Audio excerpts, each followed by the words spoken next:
Há momentos no ano em que o coração parece mais sensível às coisas de Deus. A palavra soa mais próxima, a consciência mais alerta, a fé mais viva. O Natal costuma ser um desses momentos. Muitos se emocionam, retomam hábitos espirituais, falam de Jesus com mais frequência e até sentem que algo foi renovado. No entanto, basta o calendário avançar alguns dias para que tudo volte ao estado anterior, como se nada tivesse realmente mudado. Charles Spurgeon alertava que uma fé que depende de estações espirituais não sobrevive à rotina. Emoções religiosas podem ser intensas e sinceras, mas, quando não se transformam em amor perseverante, acabam se dissipando. O coração se aquece por um instante e depois retorna ao mesmo frio de antes. O problema não é a falta de experiências, mas a ausência de permanência. Depois do Natal, muitos não abandonam o cristianismo. Eles retornam a um cristianismo vazio. Continuam frequentando, ouvindo, falando e até servindo, mas sem vida interior. A chama que parecia reacender se apaga silenciosamente. O fervor se transforma em hábito. A devoção se torna mecânica. A fé segue existindo, mas sem amor vivo. Esse é um dos estados espirituais mais perigosos, porque não é escandaloso. Não causa alarme imediato. Tudo parece em ordem por fora, enquanto algo essencial foi perdido por dentro. Spurgeon dizia que a religião pode continuar funcionando mesmo quando o coração já se afastou de Deus. É possível manter a forma e perder o fogo, manter a estrutura e abandonar o amor. Existe uma palavra do próprio Cristo dirigida a uma igreja ativa, correta e perseverante, mas espiritualmente em declínio. Uma palavra que não acusa pecado visível, mas denuncia uma perda interior devastadora. Ela não confronta a falta de obras, mas a ausência de amor. Não expõe heresia, mas distância. Não fala de escândalo, mas de esfriamento. Este sermão não é para quem abandonou a fé, mas para quem permaneceu sem vida, para quem se emociona em dezembro e esfria em janeiro, para quem retorna às práticas, mas não retorna ao coração de Cristo. Porque o maior perigo espiritual não é sair da igreja, mas continuar nela sem amor vivo. Aqui não trataremos de experiências pontuais, mas de permanência espiritual. Não de sentimentos momentâneos, mas de amor contínuo. Porque a fé que não permanece depois da celebração revela que algo essencial foi perdido no caminho. As palavras de Cristo à igreja de Éfeso caem como um golpe preciso sobre qualquer fé que confunda movimento com vida. Tenho, porém, contra ti que abandonaste o teu primeiro amor. Não é uma acusação de heresia, nem de imoralidade, nem de abandono da fé. Pelo contrário, o próprio texto mostra uma igreja ativa, perseverante, zelosa e teologicamente correta. Ainda assim, algo essencial havia sido perdido. O amor que sustentava tudo já não estava mais ali. Essa palavra revela uma verdade perturbadora. É possível fazer muitas coisas para Deus enquanto o coração já não está com Deus. O cristianismo pode continuar funcionando externamente, mesmo quando a chama interior se apagou. Spurgeon advertia que a fé mais enganosa é aquela que mantém a forma da piedade enquanto perdeu o fogo do amor. Onde o amor se perde, tudo mais se torna peso, rotina e obrigação. Cristo não diz que o amor esfriou por causa de perseguição ou pecado escandaloso. Ele diz que foi abandonado. Isso indica um processo gradual, quase imperceptível. O coração não acorda um dia distante de Deus. Ele se afasta pouco a pouco enquanto continua ativo. Depois do Natal, muitos vivem exatamente esse movimento. O fervor emocional se dissipa, as práticas permanecem. E o amor vivo é deixado para trás sem alarde. O mais sério nessa advertência é que Cristo vê o que os homens não veem. A igreja de Éfeso parecia saudável aos olhos humanos, mas estava espiritualmente em risco diante do Senhor. Spurgeon dizia que o juízo de Deus não se baseia na quantidade de obras, mas na qualidade do amor que as sustenta. Onde o amor não governa, até a obediência se torna mecânica. Abandonar o primeiro amor não significa deixar de amar completamente, mas amar de forma inferior. O amor deixa de ser central e passa a ser periférico. Cristo continua presente no discurso, mas não no afeto profundo. A devoção se torna correta, porém fria. O coração continua ocupado com coisas espirituais, mas já não se deleita no próprio Deus. Spurgeon afirmava que quando o amor esfria, a fé perde alegria, a obediência perde leveza e a comunhão perde profundidade. Essa condição é extremamente comum depois de momentos espirituais intensos. O Natal desperta emoções, reacende lembranças, aproxima por alguns dias. Mas sem vigilância espiritual, o coração retorna rapidamente à rotina antiga. A fé continua, mas vazia. O erro não está em sentir menos, mas em não permanecer. O amor que não é cultivado se perde, mesmo em meio à atividade religiosa. Cristo não minimiza esse abandono. Ele não diz que é compreensível ou secundário. Ele diz, tenho contra ti. O problema não é pequeno, é central. Porque o primeiro amor não é um detalhe da fé cristã. Ele é o seu fundamento. Spurgeon lembrava que Deus prefere menos obras feitas com amor verdadeiro do que muitas obras feitas sem afeição por Cristo. Este capítulo nos obriga a encarar uma realidade incômoda. O cristianismo vazio não começa com rebeldia aberta, mas com a perda silenciosa do amor. Depois do Natal, muitos não se tornam descrentes, tornam-se habituados. Continuam andando, mas sem paixão. Continuam servindo, mas sem deleite. Continuam crendo, mas sem presença viva.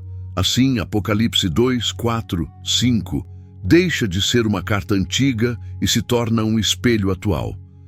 Ele nos pergunta se o amor que parecia reacender ainda governa o coração ou se já foi abandonado novamente.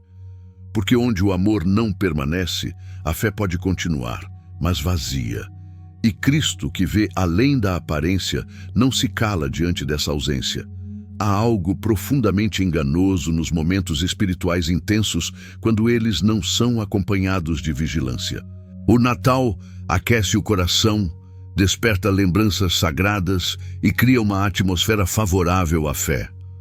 Contudo, quando a emoção substitui a disciplina e o sentimento ocupa o lugar da permanência, o retorno ao vazio se torna quase inevitável. Spurgeon alertava que a fé que vive de picos espirituais acaba desmoronando nos vales da rotina. O primeiro motivo desse abandono é a confusão entre emoção e amor verdadeiro. Emoções são respostas naturais a estímulos santos. O amor é uma disposição contínua do coração. O Natal produz emoção legítima, mas o amor que sustenta a vida cristã nasce da comunhão diária. Quando a emoção passa e o amor não foi cultivado, o coração retorna ao mesmo estado de antes, agora um pouco mais endurecido por ter provado algo que não permaneceu. Outro fator é a dependência de ambientes favoráveis. Durante o Natal, tudo conspira para a sensibilidade espiritual. Músicas, mensagens, símbolos e encontros. Depois, o cenário muda. O cristão que não aprendeu a buscar a Deus no silêncio cotidiano sente a ausência do clima e interpreta isso como esfriamento inevitável. Spurgeon dizia que quem só ama a Deus quando tudo ajuda a amar, não aprendeu ainda a amá-lo de verdade. Há também o perigo da autossatisfação espiritual. O coração interpreta a emoção vivida como prova de maturidade e relaxa a vigilância. A oração se torna menos urgente, a palavra menos central, a dependência menos consciente. O cristão imagina que está bem porque sentiu algo forte recentemente. Spurgeon advertia que nada esfria mais rápido do que uma fé satisfeita consigo mesma. O retorno à pressa cotidiana contribui ainda mais para essa perda. O Natal desacelera por alguns dias, janeiro acelera tudo novamente. O coração que não protege o espaço da comunhão perde rapidamente a sensibilidade. A vida retoma o ritmo antigo e Cristo, que parecia próximo, passa a ser lembrado apenas à distância. Onde não há prioridade deliberada, não há permanência espiritual. Outro motivo decisivo é a substituição do amor pelo dever. Quando o amor começa a enfraquecer, muitos tentam compensar com atividade. Servem mais, fazem mais, se envolvem mais, mas não retornam ao coração de Cristo. Spurgeon dizia que é possível trabalhar para Deus e ainda assim estar distante dele. O dever sem amor sustenta a aparência da fé, mas aprofunda o vazio interior. Cristo, em Apocalipse 2, não acusa a igreja de Éfeso de preguiça espiritual, mas de abandono do amor. Isso revela que o problema não está na falta de prática, mas na falta de afeição. Depois do Natal, muitos continuam praticando, mas sem amar. O coração segue em movimento, mas já não se deleita em Deus. Este capítulo nos ajuda a entender que o abandono do primeiro amor não é um acidente repentino, mas o resultado de negligência contínua. O amor não se perde porque foi atacado, mas porque deixou de ser alimentado. Spurgeon afirmava que aquilo que não é cultivado inevitavelmente se deteriora, mesmo que não seja atacado abertamente. Assim, o retorno ao cristianismo vazio depois do Natal não acontece porque a experiência foi falsa, mas porque ela não foi sustentada. O amor que não se torna hábito se dissolve quando a emoção passa. E onde o amor não permanece, a fé continua, mas vazia. Quando o primeiro amor é abandonado, a vida cristã não desmorona de imediato. Ela esvazia aos poucos. Esse é o perigo maior. O coração continua batendo, as práticas continuam existindo, as palavras continuam corretas. Mas a fonte que dava vida a tudo isso foi deixada para trás. Spurgeon alertava que a religião consegue sobreviver sem amor por algum tempo, mas nunca sem custo. O custo é a perda de alegria, de poder espiritual e de presença real. A primeira consequência é a transformação da obediência em peso. O que antes era resposta amorosa passa a ser dever cansativo. Mandamentos que antes eram vividos com prazer tornam-se obrigações difíceis de sustentar. O cristão continua obedecendo, mas agora por hábito, medo ou expectativa externa. Spurgeon dizia que quando o amor se perde, a obediência permanece, mas sem asas. Ela anda, mas não voa. Outra consequência é o enfraquecimento da comunhão. A oração se torna formal, previsível, repetitiva. A palavra deixa de confrontar e passa apenas a informar. O coração lê, mas não treme, escuta, mas não se curva.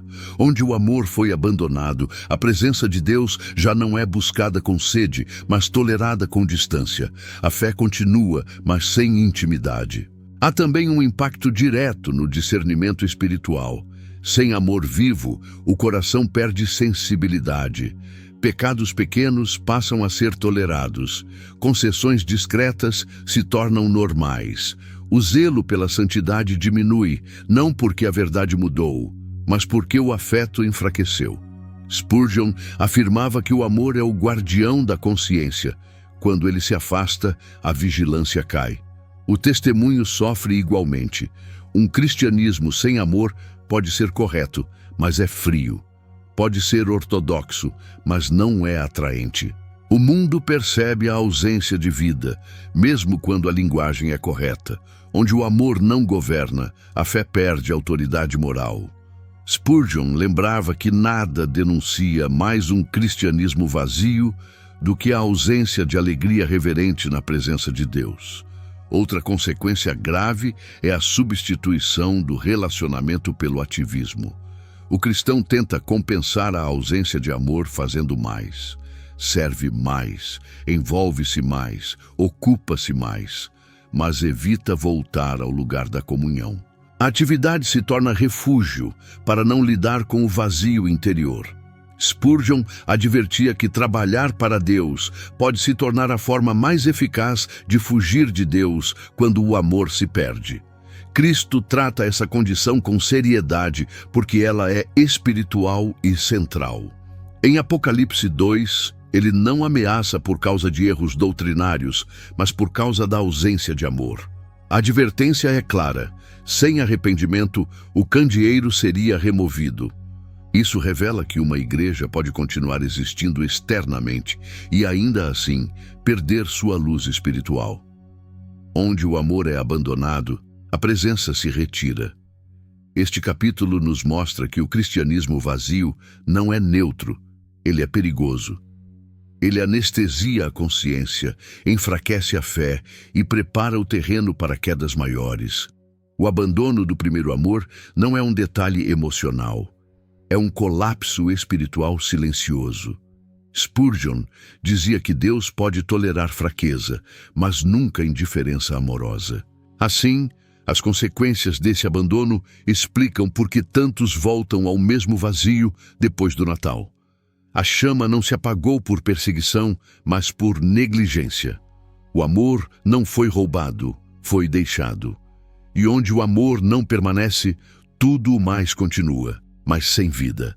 Cristo não apenas diagnostica o abandono do primeiro amor, ele aponta o caminho do retorno com precisão pastoral. Lembra-te, pois, de onde caíste, arrepende-te e volta às primeiras obras. Não há espaço para confusão aqui. O problema é identificado e a resposta é clara. O retorno ao amor não acontece por acidente nem por nova emoção religiosa, mas por um movimento consciente de arrependimento e obediência. O primeiro passo é lembrar. Cristo chama a igreja a olhar para trás, não com nostalgia vazia, mas com honestidade espiritual. Lembrar-se de onde caiu é reconhecer que houve um tempo em que o amor era vivo, a comunhão era doce e a obediência fluía com alegria. Spurgeon dizia que muitos preferem esquecer o passado espiritual porque a lembrança expõe o quanto se afastaram. No entanto, sem memória honesta, não há arrependimento verdadeiro. Lembrar não é idealizar o passado, mas confrontar o presente. É admitir que algo foi perdido no caminho, mesmo enquanto a vida religiosa continuava.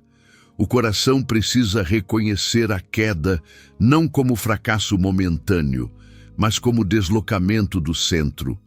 Onde Cristo deixou de ser o deleite, o amor começou a enfraquecer. Esse reconhecimento quebra a autossatisfação e prepara o terreno para a restauração. O segundo passo é arrepender-se. Arrependimento, aqui, não é remorso emocional, mas mudança de direção interior. É confessar que o amor foi abandonado por negligência, por acomodação ou por substituição silenciosa. Spurgeon afirmava que o arrependimento verdadeiro sempre toca a vontade, não apenas o sentimento. Onde há arrependimento real, há abandono das justificativas e retorno à dependência. Arrepender-se do abandono do amor significa reconhecer que Cristo foi tratado como acessório, não como centro, que a fé foi mantida, mas a afeição foi negligenciada, que a atividade substituiu a comunhão. Esse arrependimento não humilha, ele cura, porque Deus resiste ao coração satisfeito, mas se aproxima do coração quebrantado. O terceiro passo é voltar às primeiras obras. Cristo não diz para inventar algo novo, mas para retornar ao que foi deixado. As primeiras obras não são performances extraordinárias, mas práticas simples, sustentadas pelo amor. Oração sincera, escuta atenta da palavra, obediência humilde, devoção silenciosa. Spurgeon lembrava que o amor se restaura quando o coração retorna aos lugares onde costumava encontrar Deus. Voltar às primeiras obras não é repetir formas antigas, mas recuperar a motivação original. Não é fazer mais, mas fazer com amor. O coração aprende novamente a buscar a Deus, não por obrigação, mas por deleite. Onde o amor retorna, a disciplina deixa de ser peso e volta a ser privilégio.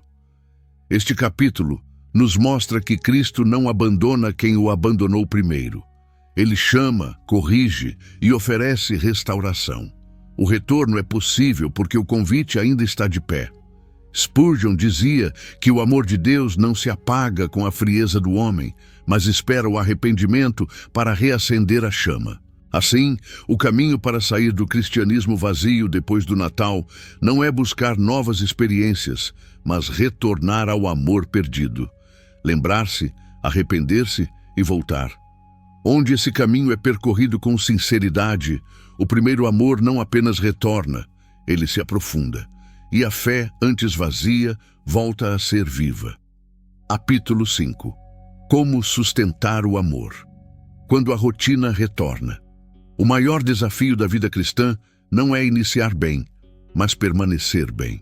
Sustentar o primeiro amor exige mais do que momentos espirituais intensos. Exige uma disciplina humilde que protege o coração quando a rotina retorna. Spurgeon lembrava que a fé verdadeira não se prova nos picos de emoção, mas na fidelidade silenciosa dos dias comuns. É ali que o amor é guardado ou perdido. O primeiro cuidado é proteger o centro.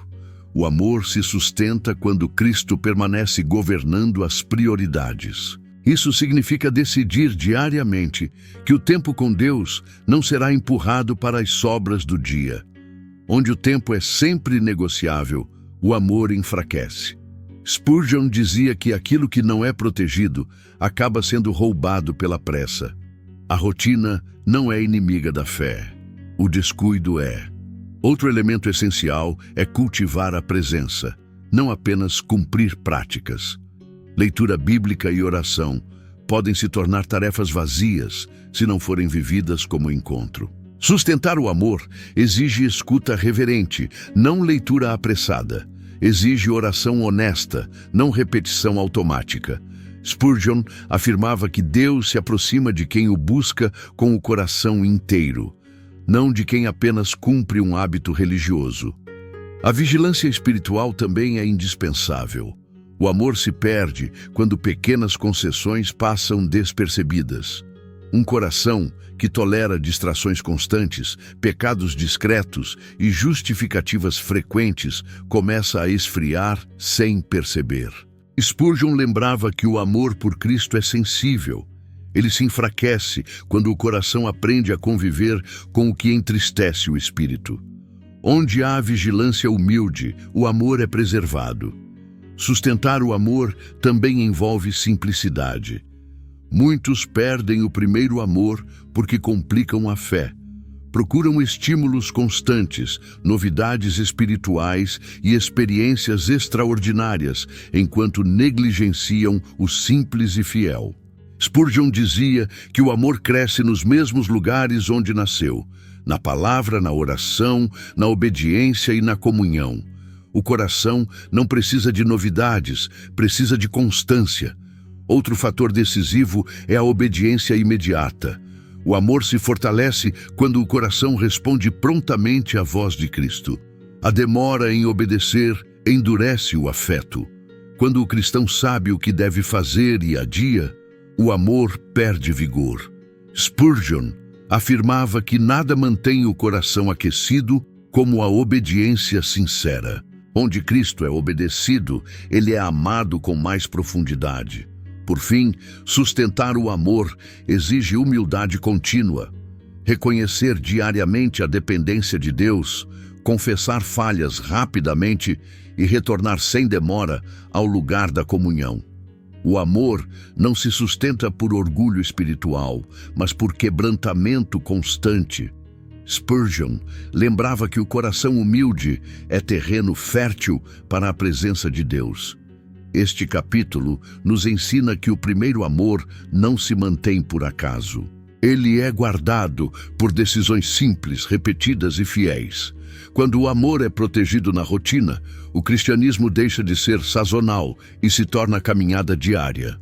O Natal pode reacender a chama, mas é a fidelidade cotidiana que a mantém acesa. Assim, sustentar o amor depois do Natal não é buscar outro momento especial, mas viver com Cristo no centro todos os dias. Onde essa decisão é mantida, o coração não retorna ao vazio. Ele cresce. E a fé, antes frágil, se torna firme, viva e perseverante diante de Deus. Há um momento em que a palavra deixa de apenas iluminar e passa a exigir decisão. Apocalipse 2 não é uma reflexão opcional, é uma advertência direta de Cristo àqueles que continuam ouvindo sua voz sem obedecer. O maior risco espiritual não é ignorar completamente o chamado, mas ouvi-lo repetidas vezes e ainda assim permanecer imóvel. Spurgeon advertia que a consciência que se acostuma à luz sem responder a ela se torna progressivamente mais endurecida. Cristo não apenas aponta o abandono do primeiro amor, ele chama ao arrependimento com urgência. Ignorar esse chamado não mantém o coração no mesmo lugar, ele o empurra para trás. Onde não há resposta, há declínio. O cristianismo vazio se aprofunda quando a verdade é conhecida, mas não praticada. O coração aprende a conviver com a distância enquanto continua espiritualmente informado. O texto é claro ao mostrar que há consequências espirituais para a resistência. Cristo fala da remoção do candeeiro, símbolo da presença e da luz espiritual. Isso revela algo solene. Uma igreja pode continuar existindo, mas sem brilho. Um cristão pode continuar ativo, mas sem vida. Spurgeon dizia que Deus pode tolerar fraquezas, mas não tolera indiferença prolongada ao seu chamado. O perigo maior está na falsa sensação de segurança. Muitos pensam que por continuarem frequentando, servindo ou conhecendo a palavra, estão espiritualmente protegidos. Contudo, Cristo avalia o coração, não apenas a prática. Onde o amor não retorna, a atividade não compensa. Spurgeon lembrava que nenhuma quantidade de obras substitui um coração rendido. Resistir ao chamado também gera acomodação espiritual. O cristão passa a normalizar a ausência de alegria, a frieza na oração e a distância na comunhão. O que antes causava inquietação, agora parece aceitável. Esse é um dos sinais mais graves de declínio, quando a ausência de Deus já não causa dor. Spurgeon afirmava que a maior misericórdia é sentir o peso da distância. O maior juízo é não senti-lo mais. Cristo não ameaça por crueldade, mas por amor.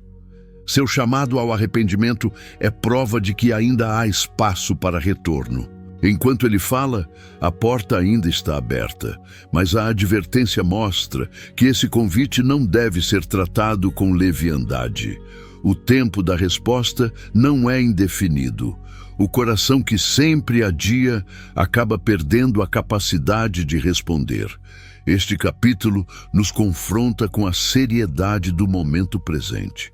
Não basta reconhecer que o amor foi abandonado, é necessário agir. Não basta concordar com o diagnóstico, é preciso seguir o tratamento.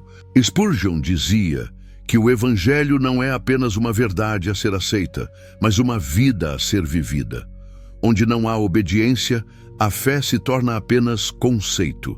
Assim, o perigo de ouvir o chamado de Cristo e não responder é real e urgente. O cristianismo vazio depois do Natal não é inevitável, mas ele se torna permanente quando o coração resiste à correção. Enquanto a voz de Cristo ainda chama, há esperança, mas essa esperança exige resposta imediata, humilde e sincera. Onde o coração se curva hoje, a vida é restaurada amanhã. Chegamos ao ponto em que a palavra não permite neutralidade. Depois do Natal, a fé revela o que realmente governa o coração.